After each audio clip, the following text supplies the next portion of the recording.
तो आगे देखें, अब स्टेज हम देख रहे थे, पिछले वीडियो में हमने देखा था कि जो सीमांत उपयोगिता ह्रास नियम क्या है और उसकी अवस्थाएं क्या थी। पहली अवस्था हम पढ़ चुके थे। अब हम आगे बढ़ते हैं दूसरी अवस्था में। दूसरी अवस्था देखिए, यह है द्वितीय अवस्था या घटते प्रतिफल की अवस्था। इसको हम घटते प्रतिफल कहेंगे। इसमें ओ एम तक बढ़ाई गई है, ओ से एन तक प्रथम अवस्था में थी। इसमें क्या है कि जो औसत उत्पादन स्थिर हो जाता है और वो भी घटने लगता है धीरे धीरे। सीमांत उत्पादकता जो है वो लास्ट में घटते घटते शून्य हो जाती है। इसका हम चित्र देखिए, आपका ये तो प्रथम अवस्था का है। ये देखिए, इसमें जो आपका चित्र दिख रहा है ये द्वितीय अवस्था का है।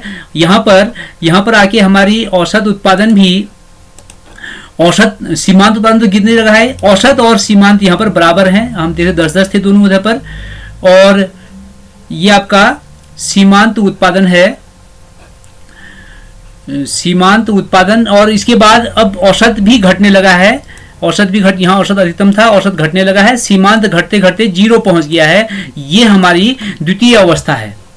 इसको हम द्वितीय अवस्था कहते हैं। द्वितीय अवस्था में क्या होता है कि औसत अधिकतम होकर के घटने लगता है और सीमांत भी घटते घटते 0 में पहुंच जाता है। उसको हम औसत कहेंगे। उसको हम औसत कहेंगे जब सीमांत भी घटते घटते 0 में पहुंच जाएगा।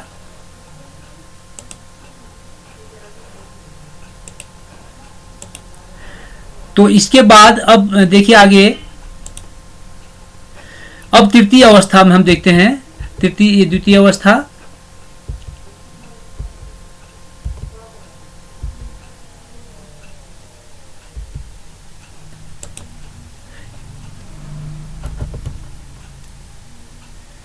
अब तृतीय अवस्था में क्या होगा? तृतीय अवस्था में हमारा जो सीमांत उत्पादकता है वह ऋणात्मक हो जाएगी। सीमांत उत्पादकता ऋणात्मक हो जाएगी और जो कुल उत्पादन है वह भी अब घटने लग जाएगा तृतीय अवस्था में। द्वितीय अवस्था में देखा था हमने कुल उत्पादन की जो बढ़ने की दर थी, पहले में इस प्रकार से, दूसरे में इस प्रकार से हल्की ऐसे हुई।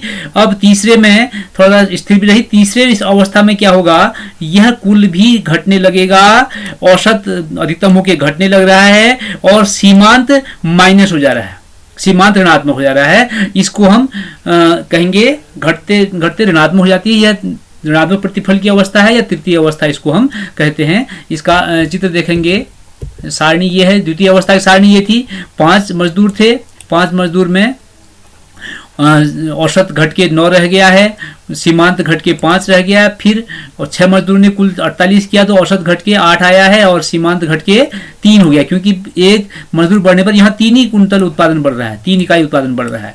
अब हमने और मजदूर एक बढ़ाया 48, अब उत्पादन में कोई वृद्धि नहीं हुई है, अर्थात सीमांत 0 हो गया है। यहाँ पर तीसरी अवस्था शुरू हो जाती है, जहां पर सीमांत 0 हो गया है और मजदूर बढ़ाया, उसके आने से उत्पादन में कोई वृद्धि नहीं हुई, अर्थात ये मजदूर हमने व्यर्थ में बढ़ाया है। औसत भी घट गया है, कुल उत्पादन में कोई परिवर्तन नहीं हुआ है और सीमांत उत्पादन घट के यहां पहुंच गया है। तो इस अवस्था को हम दूसरी अवस्था कहेंगे। अब तीसरी अवस्था देखिए, तीसरी अवस्था में उसके बाद भी यदि उत्पादन बढ़ता है, मजदूर बढ़ाए जाते हैं तो उत्पादन थोड़ा बड़ा 44 हुआ, औसत भी घट के 5.5 रह गया। अब सीमांत घट के -4 हो गया है। जो उत्पादन बढ़ना था अब उत्पादन घट रहा है। देखिए 48 से 44 हो गया, घट गया है तीसरी अवस्था में।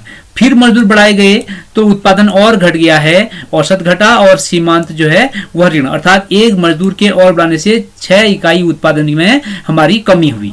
तो इस प्रकार से हम, ये 3 अवस्थाएं होगी, ये तीसरी अवस्था शुरू होगी यहाँ पर, तीसरी शुरू हुई यहाँ पर। ये आपकी थर्ड स्टेज है। ये आप देखिए, ये कुल यहाँ से आया था बढ़ते, पहली अवस्था में बहुत तेजी से बढ़ा मोड़ के बिंदु तक, उसके बाद थोड़ा सा वृद्धि में थोड़ा कमी हुई, लेकिन द्वितीय अवस्था में वृद्धि में बहुत कमी होगी, फ्लैट होने लग गया ये।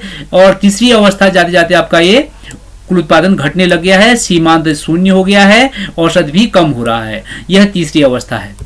तो इसके बाद अब हम ये देखते हैं कि जितनी अवस्थाएं हमारे पास हैं, इसमें उत्पादन की जो लाभप्रद अवस्था है, अर्थात एक विवेकशील जो उत्पादक है उसको किस अवस्था में उत्पादन कार्य करना चाहिए, इसमें यह रहता है कि देखो, अगर पहली अवस्था में उत्पादन बंद कर देता है, अर्थात जब उसके पास 4 मजदूर लगाए थे वही उत्पादन बंद कर देता है, तो हम देखते हैं कि जितना लाभ उसको मिलना चाहिए उतना लाभ नहीं मिलता है। इसकी सारणी देखिए आप, पहली अवस्था में अर्थात यहाँ 4 मजदूर के बाद बंद कर देता है तो उसका उत्पादन 40 कुंतल ही हो रहा है, इसलिए उसको और आगे बढ़ाना चाहिए। क्योंकि अगर एक में हम लाभ की बात करें, एक इकाई को 2 रुपये में बेचता है तो यहाँ पर उसको एक इकाई माना 2 रुपया लाभ है तो उसको 80 रुपया लाभ यहाँ पर होता है प्रथम अवस्था में।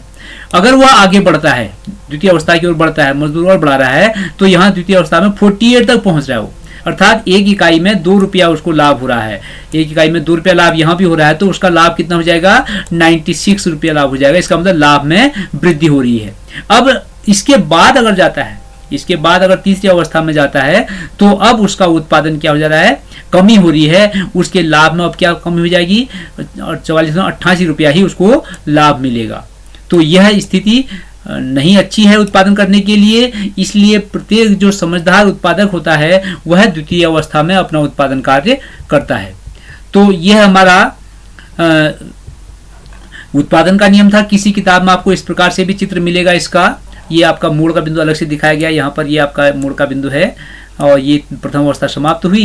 द्वितीय अवस्था में देखिए जो उत्पादन इस प्रकार से सीधा बढ़ रहा था, यहाँ पर से ये देखिए, ये एक मजदूर ने इतना किया और 2 मजदूर बढ़ाए तो हमने इतना, ये इस प्रकार से इतना उत्पादन बढ़ गया है, और 3 मजदूर किए इस प्रकार से उत्पादन यहाँ पर बढ़ गया है, यहाँ पहुँच गया है। जितने मजदूर बढ़ा रहे हैं उतना उत्पादन बहुत तेजी से बढ़ा। अब यहाँ पर देखिए, यहाँ पर एक मजदूर हमने और बढ़ाया तो उत्पादन केवल इतना बढ़ा है, तो ये जो बढ़ने की दर है वह कम हो गई। देखिए यहाँ एक मजदूर ने इतना उत्पादन किया था, यहाँ इतना ही उत्पादन कर रहा है एक मजदूर, तो उत्पादन बढ़ने की दर हुई है। अब यहाँ पर हम मजदूर बढ़ा रहे हैं, अब देखिए यहाँ पर हमने मजदूर बढ़ाया तो अब उत्पादन क्या हो गया है, स्थिर है या अब घटने लगा है, और मजदूर बढ़ाया हमने, इसमें आगे हम यहाँ पर, तो अब ये उत्पादन घट रहा है, माइनस जो ऋणात्मक थी ये वाली स्थिति ये है। तो इसको चित्र ऐसे भी कहीं मिलेगा, कहीं इस प्रकार से 2 अलग चित्र भी मिलेंगे।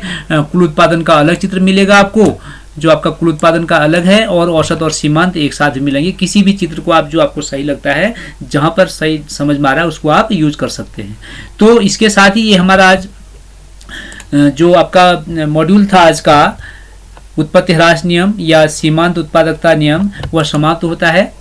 और अगले दिन हम आगे पढ़ेंगे जो आपका पैमाने के प्रतिफल है। तो उत्पत्ति ह्रास नियम को फिर एक बार ध्यान दें कि जब कोई उत्पादक उत्पादन के अन्य साधनों को स्थिर रखते हुए एक साधन की मात्रा को निरंतर बढ़ाता है, तो उत्पादन जो उत्पादन हो रहा है उस साधन की मात्रा निरंतर बढ़ाने से, तो उत्पादन पहले बहुत तेजी से बढ़ता है, फिर जो बढ़ने की दर है थोड़ा कम होती है, और अंत में जाते जाते स्थिति यह आती है कि उत्पादन घटने लगता है, कुल उत्पादन घटने लगता है, क्योंकि ऐसी स्थिति में सीमांत उत्पादन माइनस या ऋणात्मक हो जाता है। तो इसको हम कहते हैं, इसको उत्पत्ति ह्रास नियम या परिवर्ती अनुपात का नियम भी इसको हम कहते हैं। तो इसकी मान्यताएं थी, और इसके साथ हम देख रहे थे जो उसकी 3 अवस्थाएं हैं। प्रथम अवस्था बढ़ते प्रतिफल की, दूसरी आपकी स्थिर प्रतिफल की, तीसरी घटते प्रतिफल की, ऋणात्मक प्रतिफल की भी हम कह सकते हैं इसको। तो ये आपके उत्पादन के नियम में पहला पार्ट हुआ पूरा आपका उत्पत्ति ह्रास नियम। तो हम कल आगे पढ़ेंगे पैमाने के प्रतिफल। हम देखेंगे कि जब सभी साधनों को एक साथ बढ़ाया जाए तो स्थिति क्या होगी। अभी तो हमने एक साधन बढ़ाया, तो हम देखेंगे कल कि सभी साधनों को एक साथ बढ़ाया जाए तो फिर स्थिति क्या होगी, उसको हम कल देखेंगे। तो आज का ये वीडियो समाप्त होता है। Thank you.